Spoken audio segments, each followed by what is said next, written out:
I've talked to thousands of people drowning in credit card debt, carrying tens of thousands of dollars at 27% interest rates. And when I ask them, why do you keep swiping instead of using cash to control your spending? Do you know what they say? For the rewards, bro. It's insane. Paying 27% interest just to get 1% back in reward points is like stepping over a $100 bill just to bend down and pick up a fraction of a penny. It is time to put an end to this flashy banking scam, because that is exactly what it is. A scam dressed up like sophistication. A trap wrapped in brushed metal, airport lounge access, points multipliers, sign-up bonuses, cashback confetti, and little dopamine hits every time your phone buzzes after a purchase. The banks do not make billions because you are outsmarting them. They make billions because you think you are. And that is the first thing you need to understand if you are serious about getting out of credit card debt with zero cash flow. This is not an emotional problem anymore. You already tried emotion. Emotion is what got you here. Emotion said, I deserve this. Emotion said, it's just this once. Emotion said, I'll clean it up next month. Emotion said, technically I'm still under my limit. Emotion said, at least I'm getting points. Math does not care about your emotions. Math does not care that you had a stressful week. Math does not care that your friends ordered another round. Math does not care that the app says you earned 412 reward points. Math does not care that the card is heavy and makes a cool sound when you drop it on the table. Math is cold. Math is ruthless. Math is clean. And if you want to beat this thing, you need to become more loyal to math than to your own impulses. So let me give you rule number 1, and I need you to tattoo this on your brain. If you are carrying a credit card balance, you must stop using credit cards immediately. No exceptions. None. I do not care if it is for groceries. I do not care if it is for gas. I do not care if it is for business expenses. I do not care if it is just for the points. If you are carrying a balance, you have lost the right to play the rewards game. You are not a rewards user. You are an interest-paying customer. That means every swipe is gasoline on a fire you keep pretending is under control. People hate this rule because it attacks their identity. They want to believe they are financially savvy, while their behavior screams the opposite. They want to keep one foot in the old lifestyle. They want the debt payoff without the lifestyle downgrade. They want to feel responsible while still participating in the same system that buried them. No. That is not how emergency debt payoff works.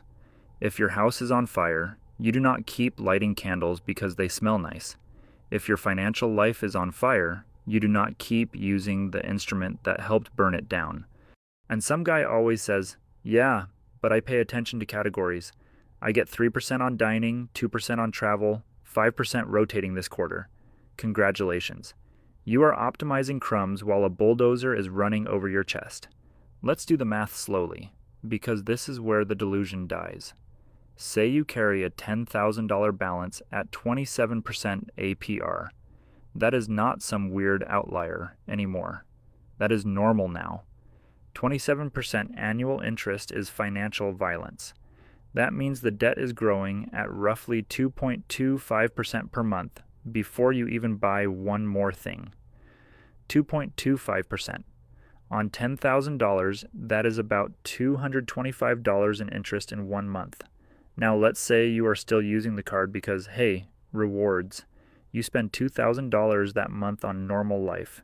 Groceries, gas, eating out, random nonsense, subscriptions you forgot about, some Amazon package you don't even remember ordering.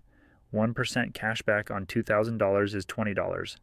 You paid roughly $225 for the privilege of receiving $20 back. That is not winning. That is not smart. That is not optimizing. That is not hacking the system. That is setting your money on fire and smiling because you found one unburned dollar in the ashes. Stretch it out longer. Keep that $10,000 balance around for years. Keep making minimum payments. Keep occasionally adding to it, and the total interest becomes grotesque. Over a decade, you can easily pay many thousands, even well over the original balance depending on behavior, fees, and whether you keep feeding the monster. Meanwhile, that cute little 1% cashback gives you what? Maybe a couple $100 a year if you keep spending. So you sacrifice thousands to feel good about hundreds. That is not a financial strategy. That is a behavioral disorder the banks learned to monetize. And they know exactly what they are doing. They understand human psychology better than most people understand their own habits. They know you will focus on tiny wins because tiny wins feel immediate. A reward point is immediate. An interest charge feels abstract. A lounge visit feels luxurious. A compounding interest spiral feels invisible. A metal card feels powerful. A budget envelope feels embarrassing. So they sell you emotional theater while the math quietly guts you in the background. That is why the middle class gets trapped. Not because they are stupid. Because they are trained to chase signals of status while ignoring signals of decay. Take a guy like Brad. You know Brad. Every group has a Brad. Brad orders old fashions he cannot afford. Brad loves the ceremony of paying. He pulls out the shiny premium card like he is closing a private equity deal when really he is financing chicken wings and ride shares. Brad pays a $695 annual fee for lifestyle benefits. Brad tells himself the travel credits offset it. Brad uses the airport lounge twice a year and acts like he cracked the Da Vinci Code of wealth. Meanwhile, Brad has a $15,000 revolving balance at an APR high enough to qualify as predatory. He is not a high net worth operator. He is a debt hostage with a costume. And here is the ugly truth. A lot of people do not want to hear that because the card is not just a payment method. It is an identity badge. It says, I'm not ordinary, I'm not broke, I'm not behind, I'm in the club. No, you are paying admission to your own financial humiliation. If you are in debt, that status card is not a luxury product. It is a vampire cost. It drains cash, feeds your ego, and keeps you from admitting the obvious. You are trying to look rich while getting poorer. This is why debt payoff must become mechanical. You cannot rely on how you feel. Your feelings got manipulated already. You need a system. You need friction. You need barriers between you and your worst financial instincts. That is where emergency debt principles come in. And yes, I said emergency. Because if your credit cards are carrying high interest balances and you have no extra cash flow, you are in a financial emergency whether you have admitted it or not. So what do you do when you have zero cash flow? First, you stop the bleeding. Not next month. Not after one more billing cycle. Today, you remove every credit card from your wallet. Every single one. You delete them from your phone wallet. You delete them from online stores. You take the numbers off autofill. You lock the cards in the app if your bank allows it. If you need drama, freeze them in a block of ice. I do not care. The point is to create friction between your impulse and your ability to spend. Second, you switch to cash for your variable spending. Yes, cash. Physical cash. Paper. The thing people in debt mysteriously think is beneath them right when it becomes the exact medicine they need. I want you to understand something. The cash envelope system is not a forever lifestyle for everybody. It is temporary training wheels for a nervous system that has been hijacked by convenience and fantasy. If you have been overspending for years with frictionless taps, swipes, and one-click checkouts, then your spending mechanism is broken. Cash reintroduces pain. Pain is useful when your behavior has become numb. So here is how you do it. You make a short list of variable categories that tend to explode on you. Usually that is groceries, eating out, gas, personal spending, kids' random stuff, and maybe entertainment. Not rent, not utilities, not debt minimums. Those fixed bills can stay in checking because cash is clunky there. The envelope method is for the categories where you keep lying to yourself. Then you look at your actual bank statements from the last 90 days, not your fantasy budget, not your optimistic budget, your real budget. If you usually spend $900 a month on groceries and $600 eating out because you have no plan and zero discipline, you do not get to pretend groceries are magically $300 now. Start with reality, then tighten. Maybe you decide groceries are $700 for the month, Eating out is cut to $100, gas is $250, personal spending is $100, and entertainment is zero because you are in a debt emergency. Then you take out that cash. You put it in envelopes. When the envelope is empty, the category is done. Over. Finished. No app, no transfer, no little mental gymnastics. Empty means empty. And this is where people panic. They say, but what if I run out? Exactly. That is the lesson you were never learning with plastic. When you run out, reality finally catches up to behavior. Then you are forced to solve the real problem, which is not the bank. It is your spending rhythm. It is your lack of planning. It is the fact that you were buying first and thinking later. The envelope system exposes that. It teaches you the crossover point, the moment in the month when your discipline starts to crack and your rationalizations start sounding smart. It shows you whether your problem is groceries on Saturday, boredom spending on Wednesday, or late night delivery because you never meal prepped. Cash shines a brutal light on the exact place your self-control fails, and yes, it feels primitive. Good. Primitive is better than broke. Now, let's deal with one of the dumbest myths in personal finance, the obsession with being optimized. I have watched people lose sleep over not getting the right card for a purchase while carrying enough revolving debt to fund the bank manager's vacation. They hate losing airline miles more than they hate losing years of their life to compounding interest.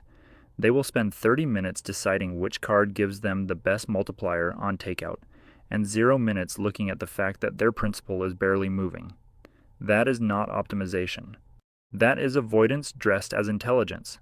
Real optimization is not squeezing another 0.5% out of a purchase. Real optimization is eliminating the 27% leak in your financial foundation.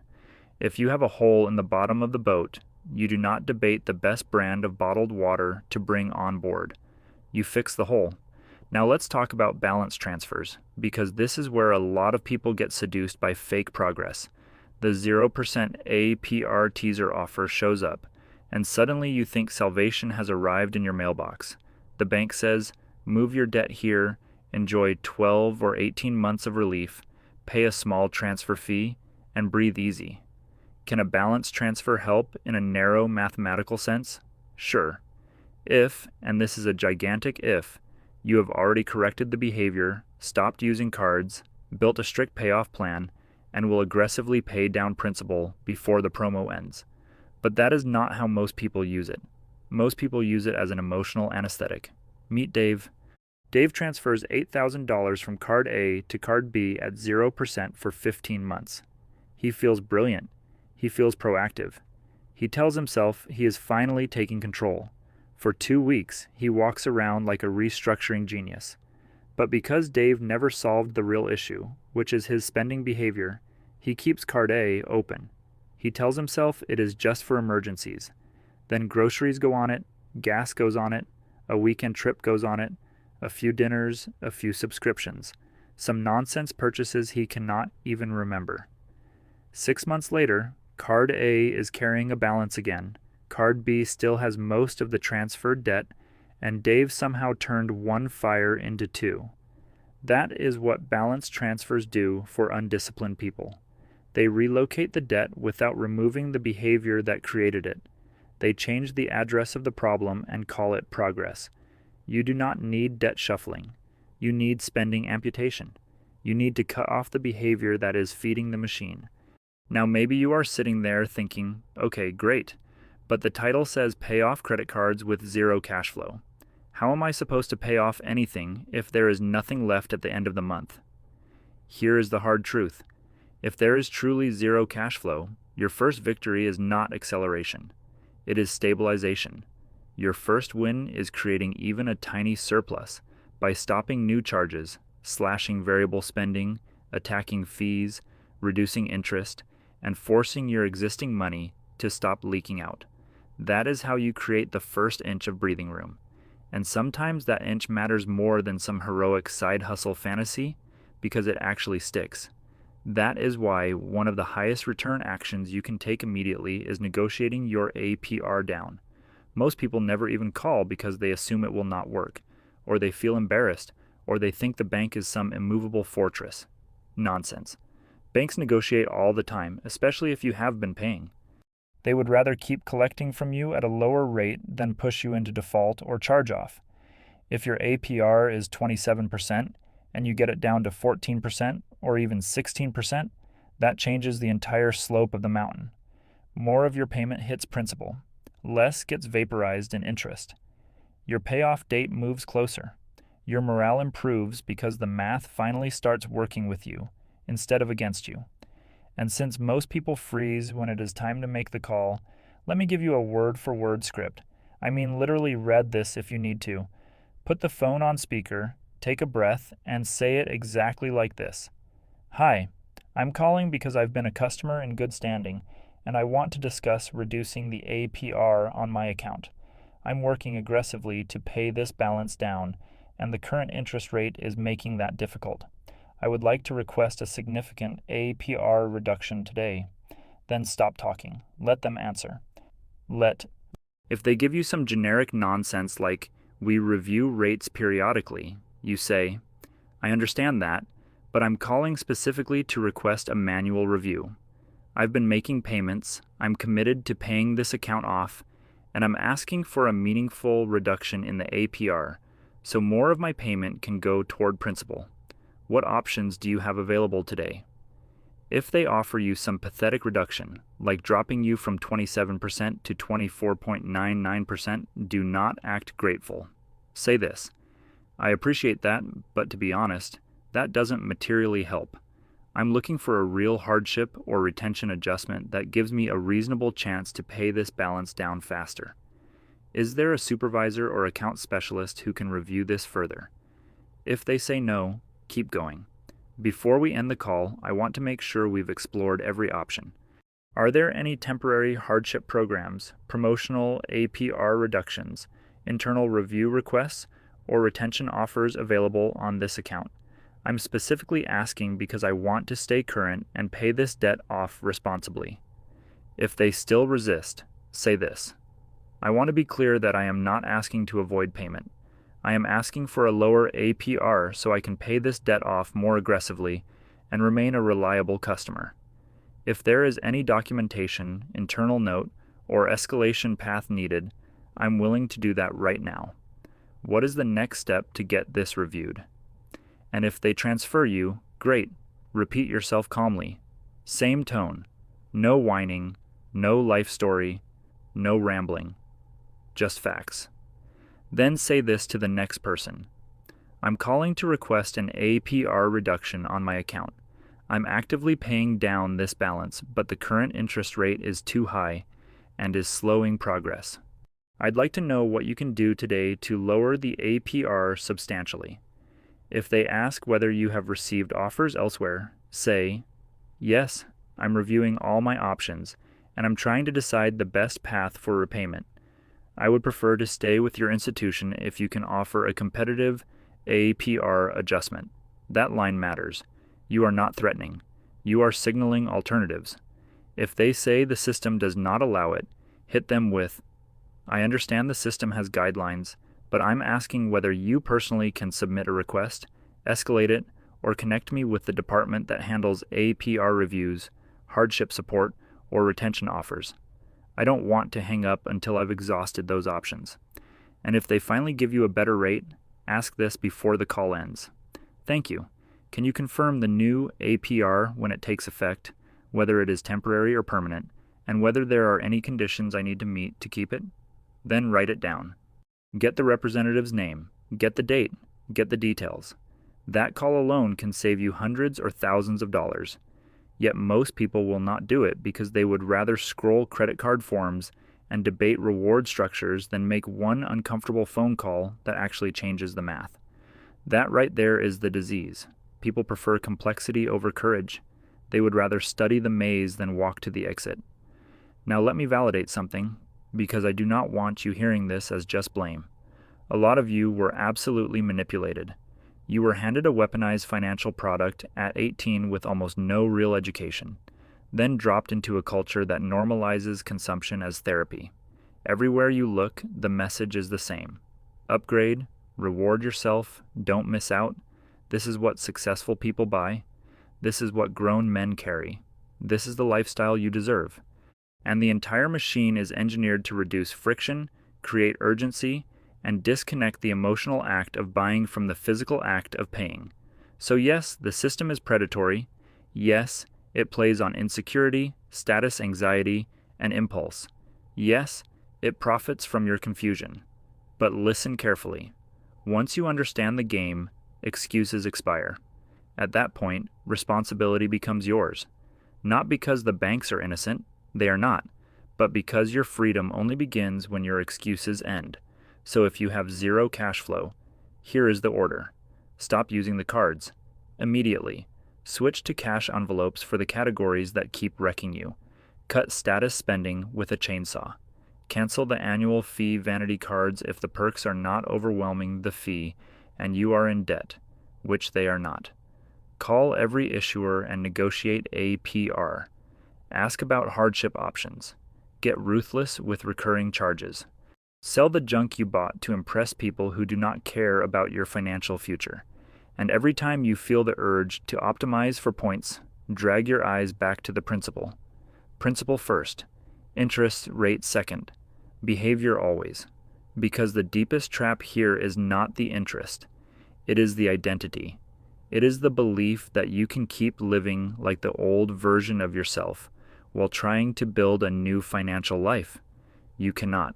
The man who gets out of debt is not the same man who kept swiping his way into it. One of those men is ruled by appetite. The other is ruled by structure. And structure is boring. Good. Boring builds wealth. Boring gets you out. Boring is how you stop being a cash cow for billion-dollar institutions that know your habits better than you do. You do not need a glamorous plan. You need a plan you will obey, even if it bruises your ego. Especially if it bruises your ego. So the next time you feel yourself mourning the lost points, the lost lounge access, the lost little status ritual of slapping down that premium card, I want you to remember what you are actually giving up. You are not giving up luxury. You are giving up delusion. You are giving up a fake identity that costs real money. You are giving up the emotional sugar high of pretending. And what do you get in return? Clarity, control, margin, momentum, dignity. The ability to look at your numbers without that knot in your stomach. The ability to stop flinching every time the statement closes. The ability to know that your money is finally moving in the right direction. That is real sophistication. Not a metal card, not a lounge, not a bonus category. Real sophistication is mastering yourself. Real wealth acceleration starts when your behavior stops sabotaging your math. So no more pretending the rewards are worth it while you revolve debt at criminal interest rates. No more balance transfer shell games while the underlying behavior stays feral. No more acting offended by cash like it is beneath you when debt is owning your life. No more confusing financial branding with financial strength. You want out? Then follow the math. Strip the emotion out. Install friction. Lower the APR. Stop the swiping. Let the envelopes retrain your broken spending reflexes. And for once in your life, make your money obey a system instead of a mood. Because the truth is, you probably do not have an income problem as much as you have a leakage problem, a behavior problem, a discipline problem. And the beautiful thing about that, brutal as it sounds, is that behavior can change fast when you stop negotiating with it. You do not need motivation. You need non-negotiables. Rule number 1. If you carry a balance, stop using credit cards immediately. No exceptions. That rule alone will save some of you years.